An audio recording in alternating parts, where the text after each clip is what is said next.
Hello friends, Lee C. Camp here. Today we're pleased to be sharing a new show called The Subtext. As many of you may know, I don't have a cell phone and I most certainly do not keep up with the headlines of the moment. Well, that's not quite true. I mean, I read the New York Times and I read The Economist and I listen to public radio. But so far as what's trending and what's happening in pop culture, I am a great ignorant mess and, quite honestly, pretty happy about that. Many, however, on the No Small Endeavor team have pointed out that pop culture trends do, in fact, mean something about us as a people, as a community, as a society. There's often something underneath it all that can point us in very important directions, in some cases for our flourishing, and in other cases for the diminishment, the subversion even, of our flourishing. So we've created the subtext, beneath the headlines, beyond the obvious. I'm joined by a new co-host, Savannah Locke. Savannah wrote and co-hosted the popular podcast All the Buried Women. She's a writer, social commentator, singer-songwriter, and is quickly becoming a good friend. You can find her work or follow her at Savannah_Locke. That's Locke, Savannah_Locke. It's been great fun so far. Savannah brings in headlines, trending shows, or some popping pop culture specimen, and we dig in looking for signs of the gracious work of God in the world, or sometimes we'll do a bit of critique of trends that might be trending away from the beautiful, true, or good. Might we even say trending towards death? That's enough telling you about it. Here's the episode. These episodes will appear in your No Small Endeavor feed every Wednesday. If you like what you hear, go ahead and follow at The Subtext Show on socials. Enjoy.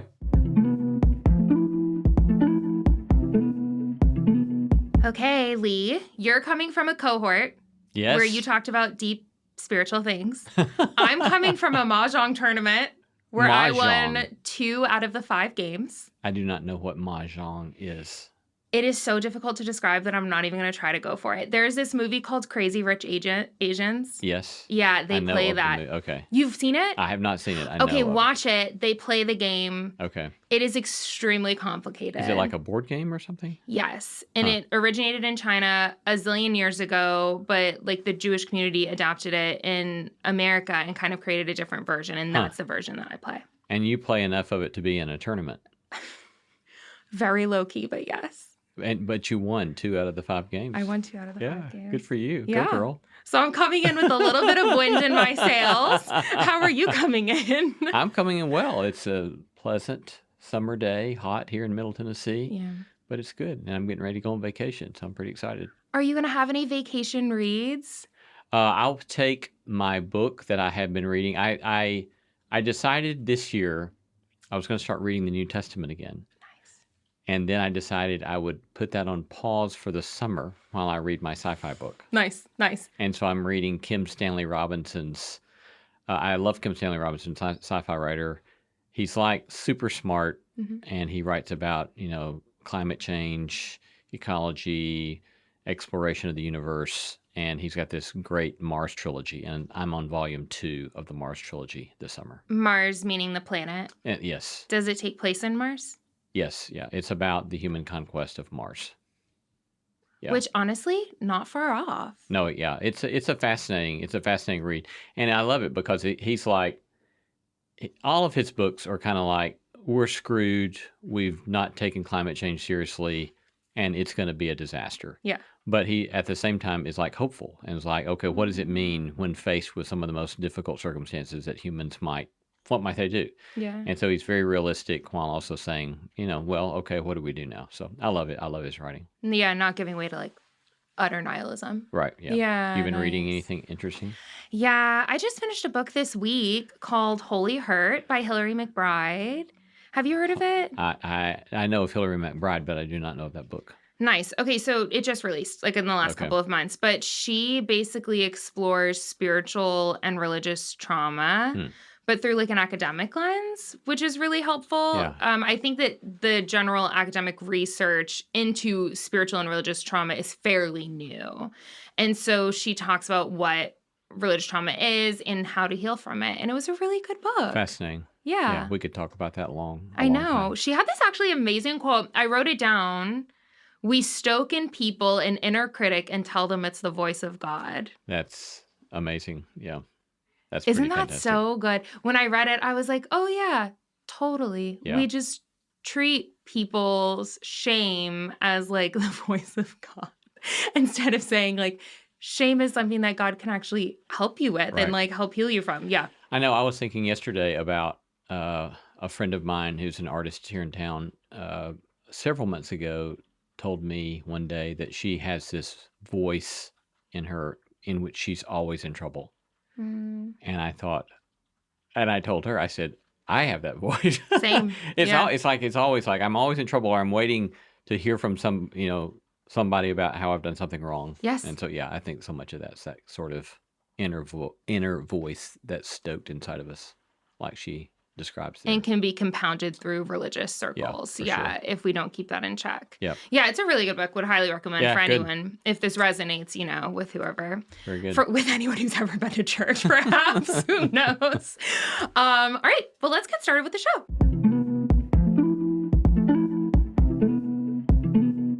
Hey, friend, if you didn't know, I started a newsletter a while back that comes out every 2 weeks.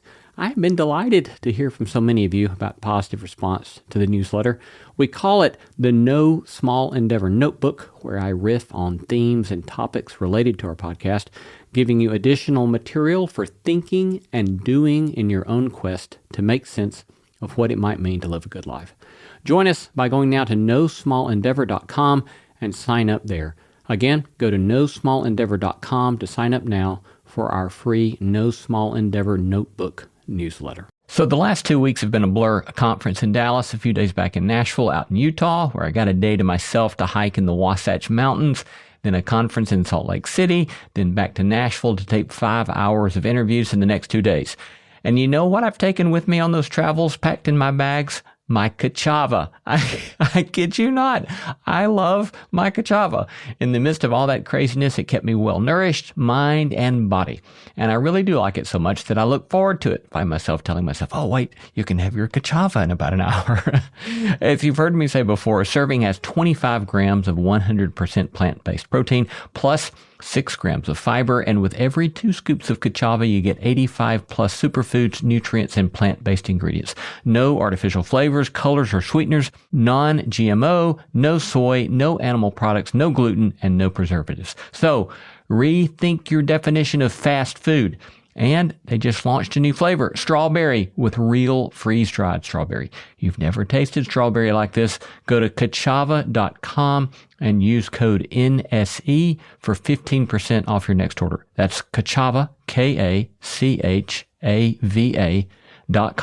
code NSE for 15% off. I can sometimes find it a challenge to get to sleep. I need to make sure to do my bedtime reading, practice a bit of gratitude for the gifts of the day, and then I intentionally relax the muscles in my face. And then it's so exquisitely pleasurable to have our set of Bowl and Branch's signature sheets. They're made free from toxins with the finest 100% organic cotton. They come with a 30-night worry-free guarantee and are ethically crafted by expert artisans that earn fair wages. I loved the way they felt when I pulled them out of the package, and I love the way they feel as I drift off to sleep. So why tarry? Feel the difference an extraordinary night's sleep can make with Bowl and Branch. Get 15% off plus free shipping on your first set of sheets at bowlandbranch.com/NSC. That's Bowl and Branch, BOLLAND, branch.com/NSC to save 15% and unlock free shipping. Exclusions apply. Well, welcome to the Subtext, where we go beneath the headlines and beyond the obvious. I'm Savannah Locke. And I'm Lee Seacamp. Love it. C stands for... Compton. Compton, that's it. I remembered that. Yes. Lee Compton Camp, have you ever seen the show America's Sweethearts? America's Sweethearts. Yes. No. What is America's Sweethearts? Okay, so it is this show on Netflix. Yes. It came out maybe a month ago, but it's still in the top 10 most watched shows, and it follows the Dallas Cowboys cheerleaders from their audition period all the way through the end of the season, and then they have to re-audition every single season, so no one is guaranteed a spot on the squad. It's a very competitive journey. So season 1 premiered last year. It was this huge hit, so then season 2 just came out. It's top 10 on Netflix. Top 10 on Netflix. Well, because the Dallas Cowboys are the highest valued sports organization in the world. They're valued at $10 billion. Cuckoo for Cocoa Puffs. So the Dallas Cowboys have played this really big role, like starting back in the day, but I think especially since the 80s on, because you know that song Thunder, like dun da da da da da from AC/DC. I do not know that song. If you watch the show, you would know it. It's from AC/DC, and they do the same dance and have done the same dance since like the 80s. Yeah. These cheerleaders. So, anyways, season 1, just introducing. I mean, I feel a little guilty just talking about the Dallas Cowboy cheerleaders. Why? Because it would have been so taboo to even look at the Dallas Cowboy cheerleaders when I was a boy. Actually, literally, yes. I can totally. What do you mean, literally, yes? I can totally see why, with like hypersexualizing them, like I'm sure that was like a thing in religious cultures and religious circles. This does not focus on that as much, although it does focus on the intense pressure that the women have to like not gain weight or whatever, because basically you get fitted into these costumes on day 1 of the season, and your body cannot change for the rest of the season because it's like custom fitted. So all of that is part of it. But yeah that is actually really funny, and it is a lot for the male gaze. But that is not what I am here to talk about. Season 2. That's an interesting phrase. That's you just said that's a lot for the male gaze. Yes. Yeah. Okay. We should move on. We should move on. We talked about this earlier. We have a million bunny trails that we are going to want to go down, and here I am trying to keep us on track. Season 2 follows the biggest like kind of storyline is the veteran cheerleaders approaching the head of the like HR and legal to try to get pay raises, because essentially they were making like below living wage, but they were practicing or working out or whatever for this organization over 40 hours a week in addition to their other jobs. So there's this scene where a veteran named Amanda goes and addresses the head choreographer and the director of the cheerleaders and basically is like, hey, I haven't been getting placed on like all of these public things that they do, like because they go to like fairs and festivals and shows. And she wasn't getting, like, asked to do those things. And she was like, does this have something to do with the fact that I've been advocating for, like, fairer pay with HR and legal? And they sort of denied it. But then there was this fascinating phrase that I want to talk with you about where the choreographer responds to her when she said, you know, I do want our cheerleaders to make more money because all of us are working full-time jobs plus doing this because we love this organization so much, and all of us would quit those jobs just to be part of this organization because we love it. And the head choreographer responded back and said, quote, why would we want people to quit their full-time jobs when that's what's so impressive about y'all? And I just thought that's a fascinating take from an organization that's making billions of dollars, and these cheerleaders play a very big role in like the actual live event part of that. And I was just curious, how does that hit you? Yeah, I mean, first it just hits me as BS. I mean, you know, it's like, come on, give me a break. And when you just said it, what occurred to me is that oftentimes I have seen and or experienced that kind of logic in Christian nonprofit contexts, where it's like, you're doing something special here, so you should be happy to do it for less than market wages. And that works in many nonprofit, Christian or otherwise, nonprofit contexts, because people are driven by a sense of mission. And then that can be something that gets leveraged, I think, oftentimes in unfair ways to the people that have committed themselves to that. So, but even more so when you're talking about a mega corporation that has all that kind of money. So it just seems like it's outrageous. That's such a good parallel. I literally would have never thought that, but that's so true. And actually, a quote that I sent you earlier that Charlotte Jones, who is the vice president of the Cowboys, she said something that is exactly basically what you said, which is that there's a lot of cynicism around pay for the NFL cheerleaders. This is a direct quote, as there should be. They're not paid a lot. She said, but the facts are that they actually don't come here for the money. They come here for something that's bigger than that to them. Speaking to that like mission and the purpose. Yeah. I mean, but you could speculate that that's true about people who do any kind of work for which they have some sort of sense of passion.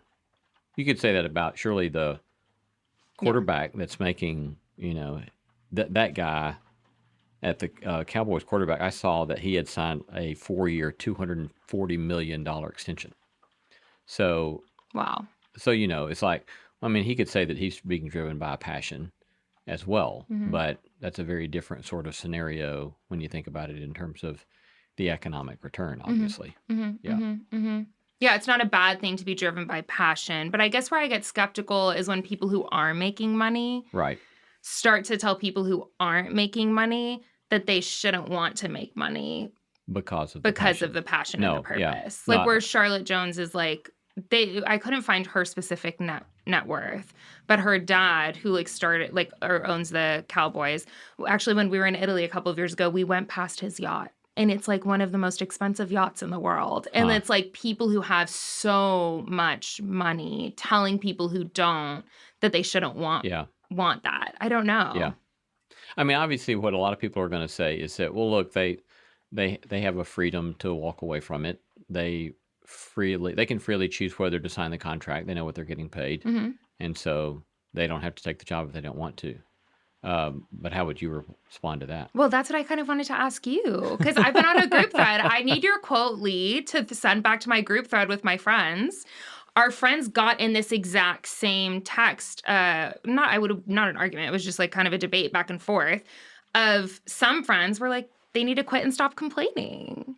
But then my response initially was, why is the criticism towards them versus the $10 billion organization that refuses to pay their employees well? Which leads me to the question, I actually don't have an answer for this, is it okay to ask for companies and businesses and churches, I guess, now that you brought that in, is it okay to ask and expect for them to pay people well?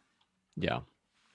Well, I mean, based upon what I hear you saying, some of your friends would have said, I mean, there's a place at which, like going back to some of my own experience in having a wage paid by a Christian nonprofit for years, in which I knew that I could be making more money elsewhere. There's a sort of place at which I had to come to where it's like, okay, you're saying, to myself, you're resentful and you're being habitually resentful about this fact. And yet you just got an offer to go teach at a top 50 school and you decided not to take it because you want to stay where you live and you don't want to move across the country. And you think this is a better setting for you and you get to do good work. So there was a sort of place at which I had to say, I don't want to practice resentment about this, even though I know I could make more money otherwise, and I wish they would pay me more money, but they're not. And so there is a place of where I think letting go of our sense of victimization. When we have other options, and a lot of people don't have other options. But if we have other options, then it doesn't do me a whole lot of good to play the victim when I could go do something else if I really need to, or if I really want to. However, if that's as far as the conversation goes, it's not a very interesting conversation because there are all sorts of other things to be thinking about here with regard to what's going on. And I would say one of the most interesting first things that comes to my mind about this is the way commodification is at play. Okay, you've got to define that.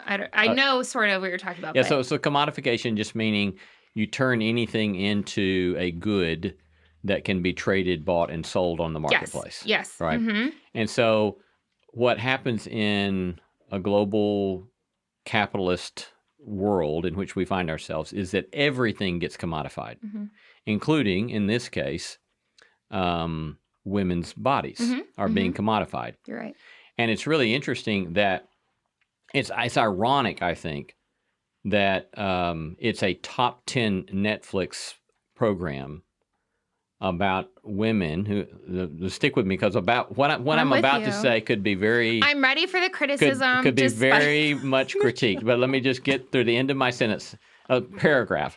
Right. So what you have here is a situation in which women's bodies are being hypersexualized. Yep. And they are being commodified. And yet we're arguing about whether or not we want to be commodified. Because it's like in an open marketplace in which everything gets commodified, well, of course, the people that control the commodities market are not going to be giving away money. That's the way the whole freaking system is set up, right? And as well, it's not just women's bodies being commodified, it's also men's bodies being commodified in professional sports. Mm-hmm. And there's been all sorts of fascinating research that's been done. I haven't read any of it. I've just read about it and talked to people who've written in this field, this critical theory stuff that makes these parallels between the way African American men's bodies were treated in the slave markets versus the way men's bodies are treated in NFL sports. Wow. And so you have commodification happening all over the place. Yeah. And when, the way we talk about humans is to call them human resources. And that is commodification at its heart, right? So commodification is happening everywhere. And so we never do really step back and say, what kind of damage are we doing to ourselves and the way we think about who we are by commodifying everything? And that's one of the big first conversations that I would want to have around all this stuff. Yeah, that's a hot take, and I love a good hot take. And I do that parallel, and I'm really happy that you paralleled the cheerleaders with the NFL players themselves as well. Yeah. Because there is a sexualization piece to the cheerleaders, and they are insanely talented athletes. Sure. Like, genuinely, like, training all the time, super skilled, really good dancers and gymnasts. And there's a part of that actually gets lost because of the sexualization, where it's just like dudes being like, yeah, like at the games, but like they're actually really amazing athletes. Yeah. And what's required of them is like through the roof. And I think for me, that's when I'm processing it. I'm thinking, yeah, like they deserve to get paid because they're actually really good athletes. And like you can't go and do a split on the ground. And like even the standard that they're held to do like these high kicks, like their knees are on their faces when they're kicking. Like that's so hard to do, like as an adult human being versus like an 11-year-old. So there's like part of that I also wanted to like recognize in this conversation. But then the second part in the question... Just on that, I will say, knowing that we were going to talk about this, I watched at least the preview of this. Yeah. And every time they would do the splits, I would say, oh. No, I feel it in my system. Oh, I can't believe someone can do that. Oh, yeah. I would die. Yeah. Like, literally, I would just tear in half and Todd would have to bury me dead. That would be the end of our lives. But yeah, that part is like really important to also recognize, like the athleticism along with, yes, the complicated nature where they're being sexualized in a way that like the NFL players are not. Yes, valid. And what's the difference for you when you were talking about the commodity piece? What's the difference for you between that and like someone working at Chick-fil-A and getting paid for their work? Do you know what I'm saying? Like, is that also commodification? The degree to which we think of humans as resources, then yes. I love this. Yeah. But I think that, when we simply think of labor as a line on the profit and loss statement under, salaries or wages paid, and that's all it is. And you're thinking, well, what we always have to do, when the presumption is that what you always want to do is maximize the bottom line, which means you increase revenues or you decrease costs. Yeah. And labor is one entry under expenses, and you always want to minimize it so that you can maximize your bottom line. When that's the extent to which we think about human beings, then yes, we are commodifying everybody in the marketplace. I love that. Yeah. I think I agree with that. Yeah. I reserve the right to change my mind by the next episode, but I do think I agree with that. It reminds me of Jeff Bezos and Lauren Sanchez just had their wedding in Venice. And when I was watching, like the wedding was however many millions of dollars. People are arguing because the budget obviously was not disclosed, but a lot of millions of dollars. And I was thinking about that in light of the Amazon workers' protest in December of last year, where it is alleged that when they were protesting, like in the freezing cold temperatures in New York, that they were pummeled with freezing cold water. Like they were, and this has not been confirmed. It's alleged that the workers who were protesting were basically like unleashed with freezing cold water to try to make them stop protesting at the factory, potentially by people from Amazon. Once again, not confirmed, all alleged. But the water thing did happen, but we are not 100% on why it happened. But that being said, I was thinking about these workers protesting for just healthcare and like basic humans, right? Like they just want like regular living wages and healthcare, et cetera. And then thinking about these being the people who made the money so that Jeff Bezos could have his $1 wedding in Venice. And how, for me, and in my experience and in circles I've run in for most of my life, I have not been around churches or Christians that are willing to be more critical of that reality. And I think that churches have been willing to talk about money in some ways, and like, especially with like the David Platt radical thing that happened, like, you know, in the early or mid 2000s, where it's like, yeah, like give away all of your money, like donate to missions and whatever, where there's like a push for generosity sometimes. But I think that there's not a willingness to step back and criticize our system that enables such a huge wealth gap to continue to carry on. What do you think about all of that? Yeah. Well, I want to talk about that, but I also want to go back just a second because I just thought of one huge glaring piece with the America's Sweethearts that we haven't even pointed at yet. And that is that, you know, even the last numbers that I looked at, women for equal work still only make 85 cents on the dollar compared to men. Yeah, right? You're right. And so there's this gender pay gap that's undeniable. And so, I would certainly speculate that that's another kind of huge piece in this. You know, you look at the pay discrepancy between the athletic men on the field and the athletic women on the field. Then that's obviously something going on there. A zillion %. Yeah. But yeah, I think with regard to something like Bezos and workers and not knowing any of that story, and I haven't read any of that kind of stuff. But I mean, obviously in the American experiment, there's been case after case after case going back 100 years, 150 years, where any kind of organized labor is always seen as a great threat. And oftentimes these horrific episodes of violence in reaction to organized labor that try to make some sort of case for give us some sort of fair wage, give us some sort of set of benefits that make it possible for us to live in a decent way when we're doing all this kind of work. So yeah, I mean that's an American thing, and I think you're right that it is certainly much more in recent decades in the Christian church, something that is overlooked and not sufficiently given attention to. It has been so delightful to see more and more listeners like you sign up for NSC Plus. Our growing community is made up of intelligent and thoughtful people looking for a holistic approach to human flourishing. Signing up for NSC Plus is also a way to support the show and the work we're doing, and in fact, we depend upon that kind of support.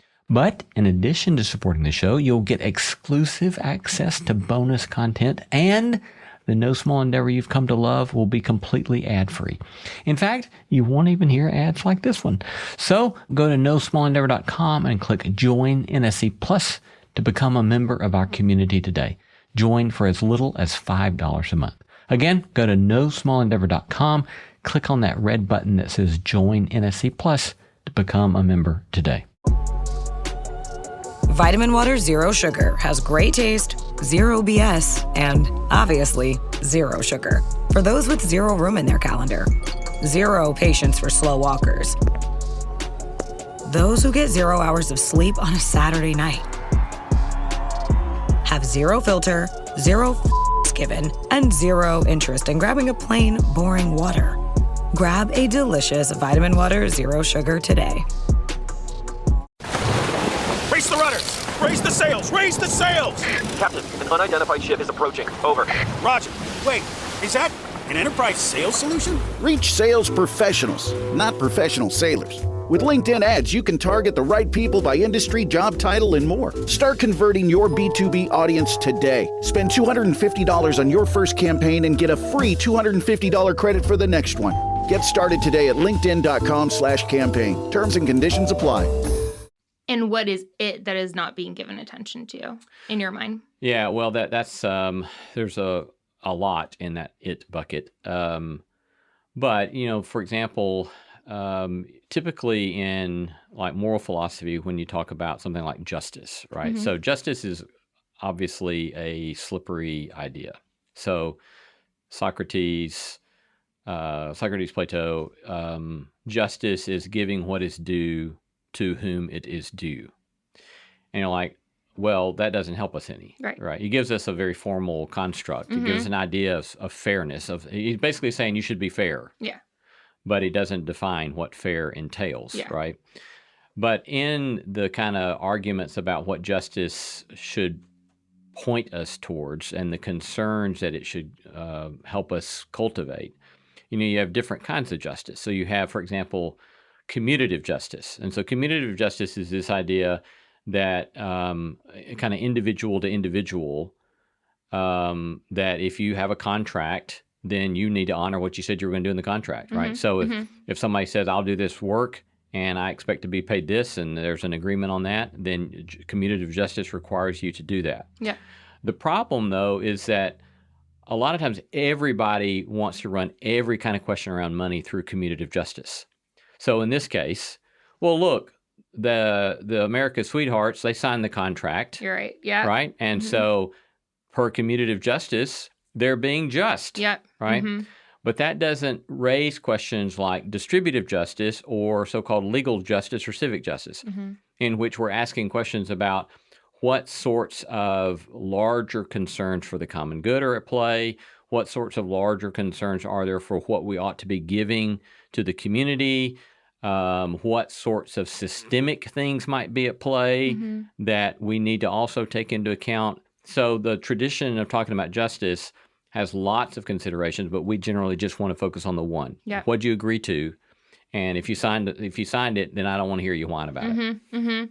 That is such a helpful framework, because what the questions I've been asking is doing is bringing me outside of communicative justice? Commutative. Yeah. What is that word? Communicative would also make sense in my mind, where it's like you've communicated this and agreed to it. But yes, commutative justice. Yeah. Like what I think my questions that this show brought up for me was elevating me above that, which is like, oh, okay, yes. Like, yes, I understand that they signed the contracts, which, by the way, by the end of the season, they did get pay raises for all future squads, which is amazing. So they're going to get paid living wage, which is awesome. Particularly because two of the gals who advocated for it won't even see that raise because they're retiring this year, which I thought was really phenomenal. Yeah. But for me, the more interesting question and what you're helping me understand in this moment is, yes, that's a contract they signed, but why was that the contract that was given to them? Right. Like, why are we okay with that being the contract that was given to them? Yeah. And that, to me, is the more interesting question, where it's even, too, like, with this is like really going back in my memory bank. But when California was interrogating some of these like Wells Fargo executives, and they had made like a massive amount of money during a COVID year, but then a lot of people working for Wells Fargo as like tellers weren't making enough money. So they were actually relying on the state of California for like additional help for like food or whatever, et cetera. And one of the politicians in California basically criticized the Wells Fargo exec and was like, why are you blaming them for signing on to this job when they're working full time, rather than pointing that blame on yourself and saying, why are we paying people in such a way that they have to rely on different government assistance in order to just survive with a family? Right. Yep. And I think what you're like helping me see is that what that's doing is it's pushing us beyond that first or the only kind of justice that we really have focused on, and helping us like try to broaden and expand and say like, is there a broader type of justice that has become lopsided that favors certain people and honors others? And how can we start to be more critical of that so that the common good is considered? Yes. Yeah, exactly right. Let's do a genuine public service I'm so excited. Okay. I heard that you had drama this week with your public service announcement. Yes, yeah. So I mean, in the spirit of public service announcements, this is a sort of way to give back to the community in something that is a non-commodified. We're not expecting any sort of economic good back. This is free. This is free gift to the community. And I would say, especially for those of you in the Nashville, Middle Tennessee area, it may be true elsewhere, but the skunks are going crazy. Oh my gosh. And so we realized that, a plumber came out to work on some plumbing. He said, you've got something under your house. Oh, no. And so we ended up setting up kind of ring cameras underneath the house. So we have this tiny little crawl space that I hate. And so I crawled up underneath there, and indeed there was all sorts of animal crap lying around in our crawl space. And so I put up the ring cameras, and my son, about a week or two later, he says, look at this video. And we can put the video on the show notes. You're kidding. But there comes the skunk right at the ring camera. Is it just one? There was only one that we knew of, yeah.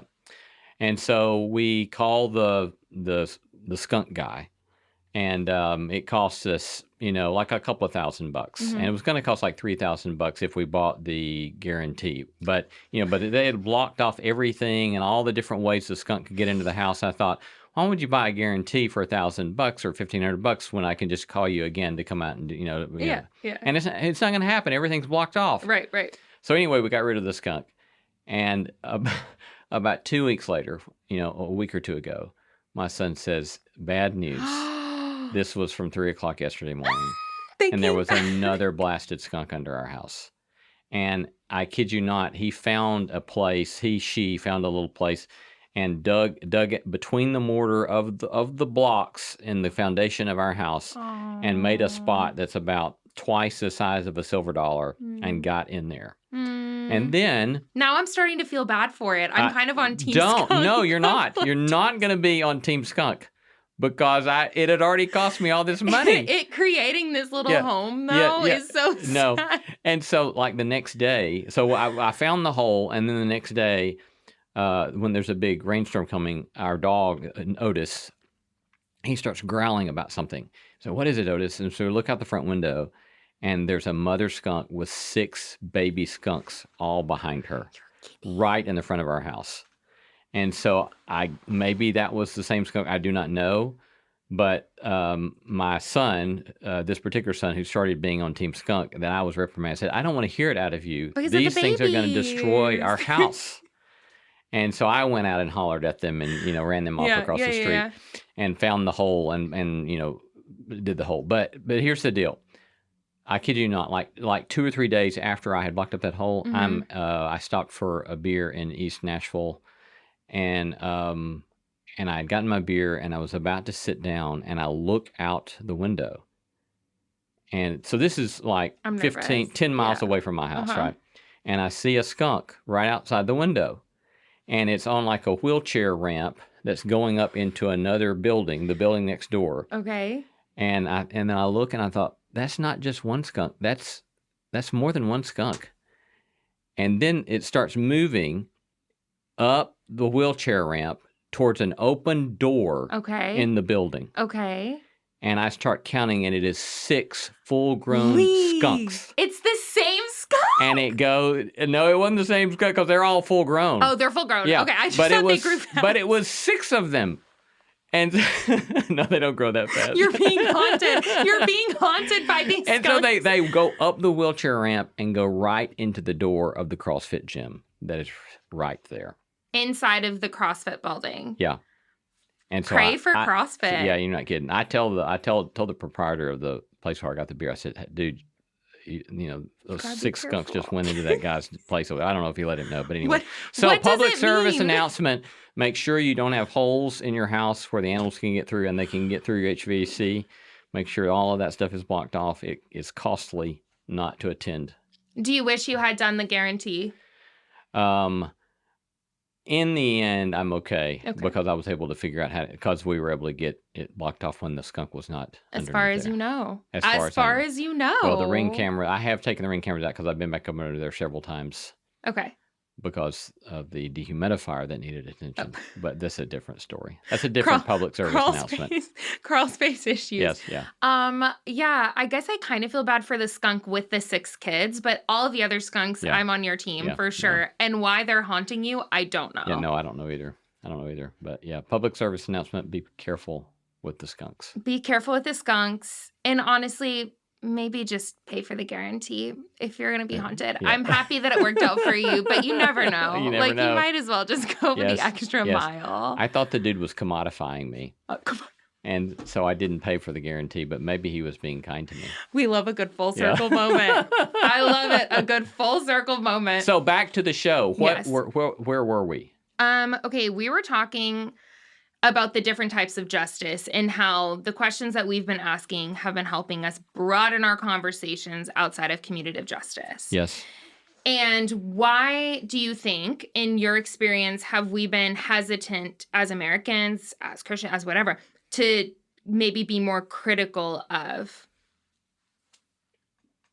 Right. Critical of this. Yeah. Well, I think for me, I would say probably first it seems that a lot of folks have what I have taken to calling a free market fundamentalism, Okay.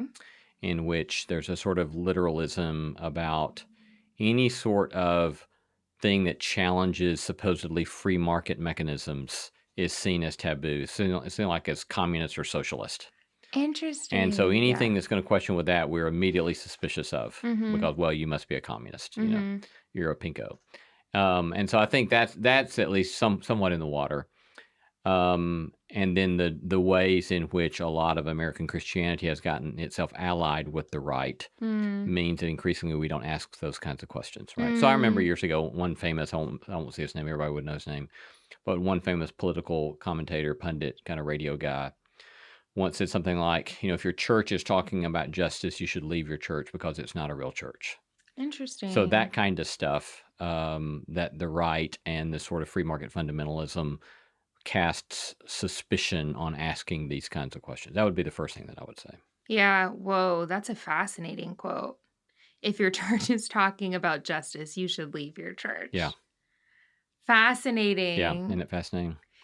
Which then, that leads us to the second big consideration, and that is that we simply don't know the great tradition in Jewish and Christian heritage with regard to money. Yeah. And with regard to justice, right? So you've got, one of the greatest kind of examples of this is the 8th century BC prophets, and they're railing on the wealthy, and they don't rail on them because they think there's something wrong with wealth. They rail on them because they are not mindful of the needs of the poor, or the ruin of Joseph, to quote Amos, right? And so over and over and over again. And so it's almost like at one, I forget his name, Terence Fredham, I think is his name, Old Testament scholar, had an article some years ago, and the title was something like, Why Justice is a Conservative Issue. And what he meant by that is if you're going to be conservative to the Old Testament, the Hebrew Bible, then you have to be talking about justice like all the time. Yeah. Because it's there all the time. Yeah. Right. Yeah. And then in the Christian tradition, you go back to 2nd, 3rd, 4th century, people like John Chrysostom, he was the famous preacher in Constantinople, now Istanbul, John the Golden Mouth. And he used to say things like, that your crime is the wealth that you have hoarded that the poor need. And so it wasn't just an issue just of generosity, but a work of justice. Right? And so that's been another kind of interesting distinction, is that especially the Catholics have been good about this, that you have the notion of works of mercy and works of justice. And so somebody like Dorothy Day would say, when I feed people applaud me. I do works of mercy and feed the hungry, they applaud me. But when I ask why people are poor, they tell me to keep my mouth shut. Yeah. All right, so when you start doing works of justice Yeah. and asking questions about structures and systems and powers, that's when people start getting nervous. Yeah. But again, historically, traditionally, the Christian tradition has had loads to say about this, Yeah. both Protestants and Catholics. But a lot of that has gotten silenced, especially in the conservative field of Protestants over the last 50, 60 years or so. Yeah. And just Americans in general, we are taught to love money. And I do. As you're speaking here, I'm like, yeah, oh my God, we're like all these terrible people. And I'm like, no, this is you too. Oh, I love this is an alarm for our late stage capitalism. They're like, figure it out. But I even turning it on myself, it's like, I'm very aware of money. I'm very aware of for me and Todd, wanting to set ourselves up for success for the future and wanting to feel safe and secure in how we view money in that light. But I think sometimes for us, because where I've been landing a lot with this is trying to be more critical in my own life of how much of a hold money has on us, and also recognizing that we need money to live. Yeah. We need money to live. And when we think through in the next 40 years, we need to set ourselves up in a way where I don't think either of us will ever stop working. But if one of us got in an accident, and we would want to be able to hopefully be able to pay for care and all of that.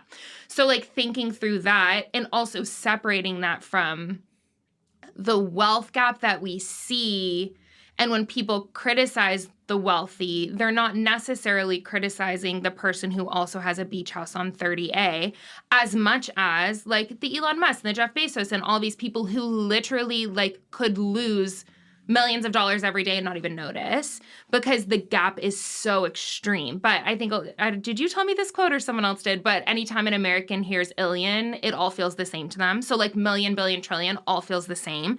But actually it's like huge, like vast differences. There's a really cool video on this, on the wealth gap, which basically shows how like the wealth that certain people have is actually like unfathomable to the human brain. Yeah. And that gap is not the same thing as like, you know, me wanting to retire. And I'm not excusing myself at all because I still need to be critical of like the hold the money has on my life. But like how it's not the same thing, but sometimes in conflating it to be the same thing removes us from the responsibility from criticizing it at all. Right. What do you think about that? Yeah, well, I do think that a lot of the stuff on the wealth gap is fascinating, and the numbers on that are staggering to consider.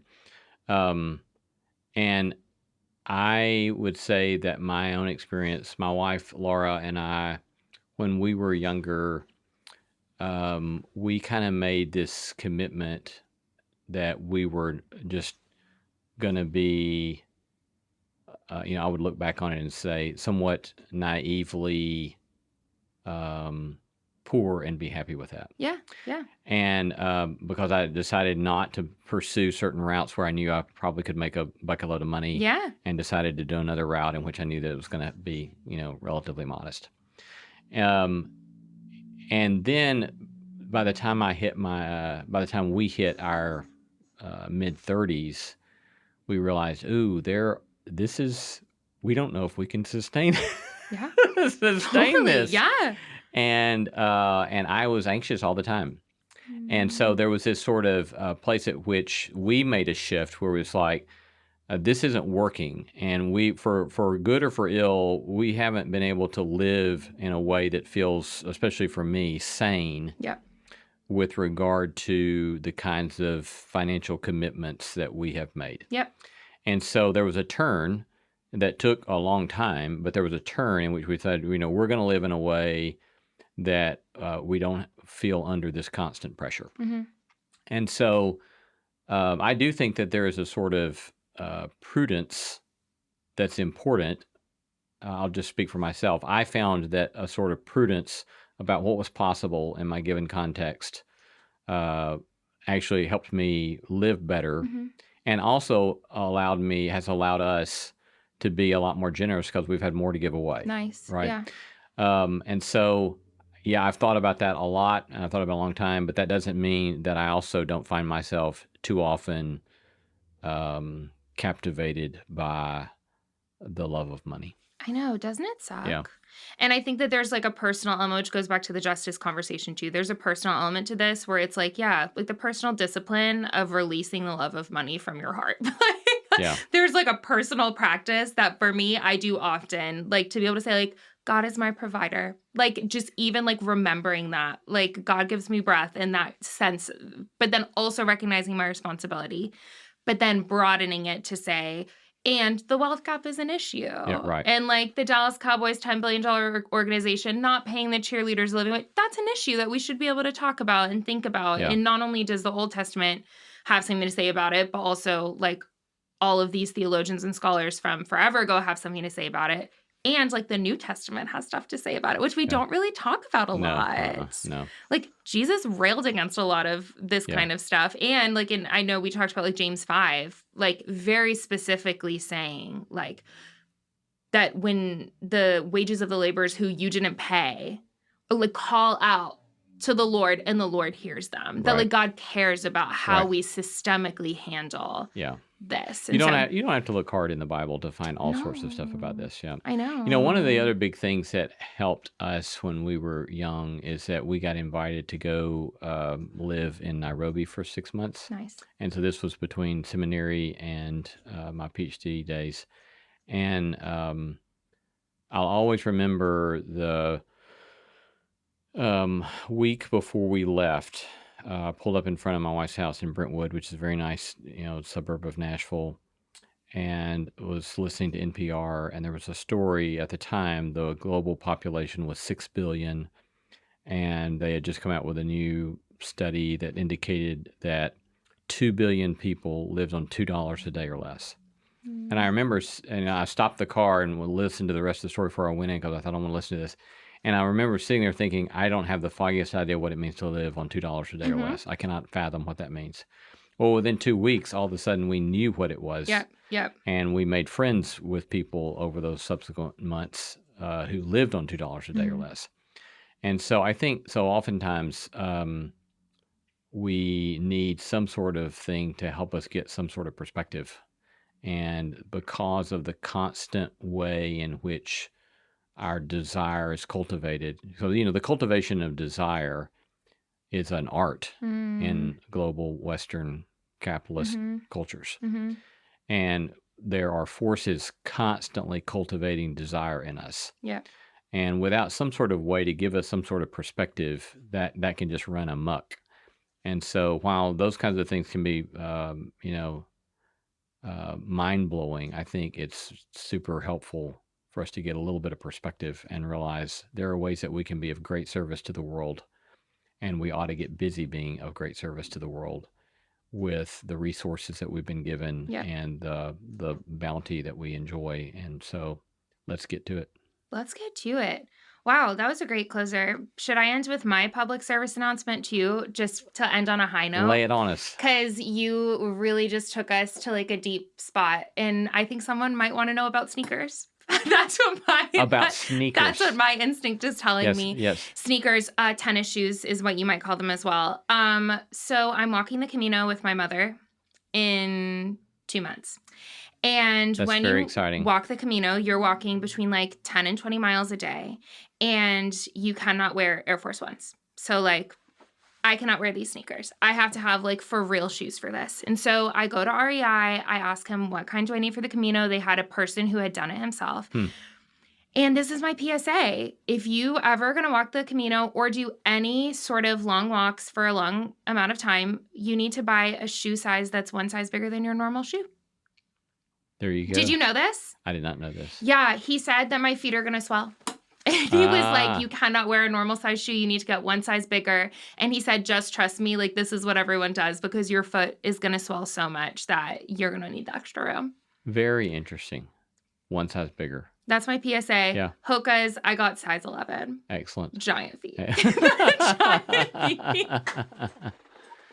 And that's well, it's been good to be with you today on the Subtext, Savannah. Same. This was great. It was great. Good to be with you. Sadly, I got more convicted than I wanted.